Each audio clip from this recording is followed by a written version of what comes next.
The first rule of Fight Club, of geopolitics, there are no power vacuums. The current president of Turkey, Recep Tayyip Erdogan, knows this rule very well. In recent years, he has shown the Western world that geopolitical weaknesses are opportunities for expansion and conquest for whoever is able to seize them. Erdogan's motto is Carpe Diem. Ambiguity, double-dealing and diplomatic skill have made Turkey an important player in the Mediterranean Sea in recent years. Power consumes those who don't have it, so we should be careful of those who crave it at all costs. To understand the rise of the Turkish foreign policy, we have to go back 20 years earlier, in 2002.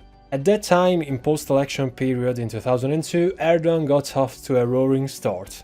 The president had impressed everyone with his foreign policy based on the strategy of no problems with the neighborhood. He had obtained a ceasefire with the Kurds of the PPK. He had normalized relations with the much disputed Armenia. He had eased tensions in the Aegean with the Greeks. And he had increased trade with the Arab states of the Gulf, while continuing to negotiate membership with the European Union. Yet, over the years, this strategy of detente has been progressively replaced by a vision that some have called Neo-Ottoman. The goal is to bring back a large part of the Mediterranean Sea under the Turkish sphere of influence. The coup attempt of July 1216 and the early elections of 1218, carried out in a climate that was anything but democratic, quickly made clear how urgent it was to stabilize the country's own front. It's an easy task, made even more complex by a Turkish lira subject to continuous devaluations, by soaring prices,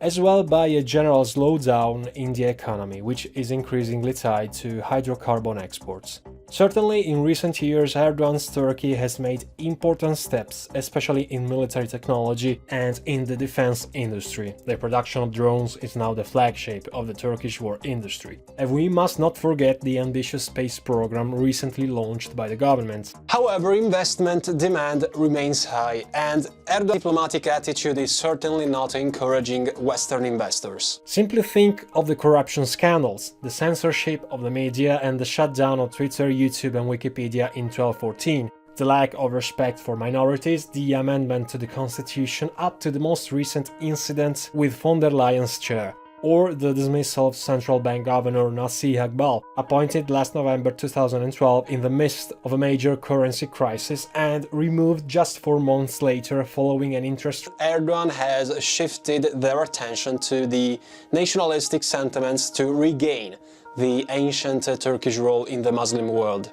The aim of Ankara has come to be based on a maritime strategy in the Mediterranean Sea.